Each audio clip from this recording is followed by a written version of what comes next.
నమస్తే ఫ్రెండ్స్, నేను మీ Hema. Welcome back to our channel. ఈరోజు వీడియోలో ఎంత తిన్నా ఇంకా తినాలనిపించే టమాటో బఠానీ కర్రీని ఎలా ప్రిపేర్ చేసుకోవాలో చూపించబోతున్నాను. ఈ కర్రీ అన్నంలోకి, చపాతీ, పూరి, ఫుల్కా వీటన్నింటిలోకి కూడా అద్భుతంగా ఉంటుంది. ఈ కర్రీని చాలా సులభంగా ప్రిపేర్ చేసుకోవచ్చు. చాలా సులభంగా ప్రిపేర్ చేసుకోవడమే కాదండోయ్, టేస్ట్ కూడా నెక్స్ట్ లెవెల్లో ఉంటుంది.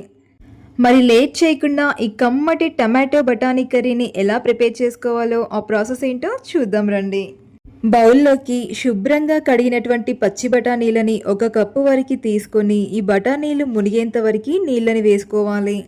ఇందులోకి కొంచెం ఉప్పుని వేసుకొని స్టవ్ ఆన్ చేసి బౌల్ని పెట్టుకొని ఈ బఠానీలని ఉడికించుకోవాలి.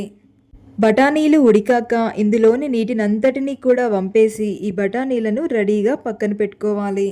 ఇప్పుడు స్టవ్ ఆన్ చేసి ప్యాన్ పెట్టుకొని 2 టేబుల్ స్పూన్ల ఆయిల్ని వేసుకోవాలి. ఆయిల్ హీట్ అయ్యాక 1/2 టీ స్పూన్ చొప్పున జీలకర్ర, ఆవాలు, శనగపప్పు, మినపప్పులని వేసుకొని ఫ్రై చేసుకోవాలి. ఈ పోపు దినుసులు వేగాక 7-8 కచ్చా పచ్చగా దంచిన వెల్లుల్లి రెబ్బల్ని, 2-3 కట్ చేసుకున్న పచ్చిమిర్చీలని వేసుకుని వీటిని ఫ్రై చేసుకోవాలి. ఇవి ఫ్రై అయ్యాక ఒక మీడియం సైజ్ ఉల్లిపాయని ఇలా చిన్న ముక్కలుగా కట్ చేసుకుని వేసుకుని ఈ ఉల్లిపాయల్ని లైట్ గోల్డెన్ కలర్లోకి వచ్చేంత వరకు ఫ్రై చేసుకోవాలి.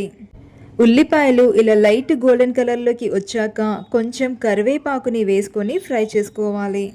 కరివేపాకు ఫ్రై అయ్యాక 1/2 టీ స్పూన్ పసుపుని వేసుకొని మొత్తం అంతా ఒకసారి బాగా కలుపుకోవాలి. మీడియం సైజులో ఉండే 7-8 టమాటోలని ఇలా చిన్న ముక్కలుగా కట్ చేసుకొని వేసుకోవాలి. మీ రుచికి సరిపడా ఉప్పుని వేసుకొని మొత్తం అంతా కూడా ఒకసారి బాగా కలుపుకోవాలి. ఇప్పుడు మూత పెట్టుకొని మంటని లో టు మీడియం ఫ్లేమ్లో అడ్జస్ట్ చేసుకొని మధ్యలో మూత తీస్తూ కలుపుతూ ఈ టమాటోలని సాఫ్ట్గా అయ్యేంత వరకు 2 నుంచి 3 నిమిషాల పాటు ఉడికించుకోవాలి. 2-3 నిమిషాల తర్వాత మూత తీసి చూస్తే టమాటోలు మనకి ఈ విధంగా ఉడుకుతాయి. ఇందులోకి 2 టీ స్పూన్లు కారాన్ని, 1 టీ స్పూన్ ధనియాల పొడిని వేసుకొని మొత్తం అంతా కూడా ఒకసారి బాగా కలుపుకోవాలి. మూత పెట్టుకొని మంటని లో టు మీడియం ఫ్లేమ్లోనే ఉంచి 2 నిమిషాల పాటు ఉడికించుకోవాలి. 2 నిమిషాల తర్వాత మూత తీసి చూస్తే ఆయిల్ ఇలా పైకి తేలుతూ ఉంటుంది. ఆయిల్ ఇలా పైకి తేలే టైంలో మనం ఉడికించుకొని రెడీగా పక్కన పెట్టుకున్నటువంటి బఠానీలని వేసుకొని మొత్తం అంతా కూడా ఒకసారి బాగా కలుపుకోవాలి. మూత పెట్టుకొని మంటని లో టు మీడియం ఫ్లేమ్లోనే ఉంచి మరొక 2 నిమిషాల పాటు ఉడికించుకోవాలి. 2 నిమిషాల తర్వాత మూత తీసి సన్నగా కట్ చేసుకున్న కొత్తిమీరని వేసుకొని మొత్తం అంతా కూడా ఒకసారి బాగా కలుపుకొని స్టవ్ ఆఫ్ చేసుకోవడమే. అంతేనండి, నోరూరించే టమాటో బఠానీ కర్రీ రెడీ. ఇలా టమాటో బఠానీ కర్రీని ఎప్పుడు చేసినా సూపర్ హిట్టే. ఈ టమాటో బఠానీ కర్రీని మన ఆహారంలో భాగంగా చేసుకోవడం వల్ల మన ఆరోగ్యానికి కలిగే ప్రయోజనాలు చాలానే ఉన్నాయి. బఠానీలు ప్రోటీన్, ఫైబర్, విటమిన్లు మరియు ఖనిజాలకు మూలం. టమాటోలు విటమిన్ సి, లైకోపిన్ మరియు ఇతర యాంటీ ఆక్సిడెంట్లను కలిగి ఉంటాయి. కాబట్టి ఈ 2 కూరగాయల్ని కలిపి తినటం వల్ల మన శరీరానికి అవసరమైన పోషకాలు అందుతాయి.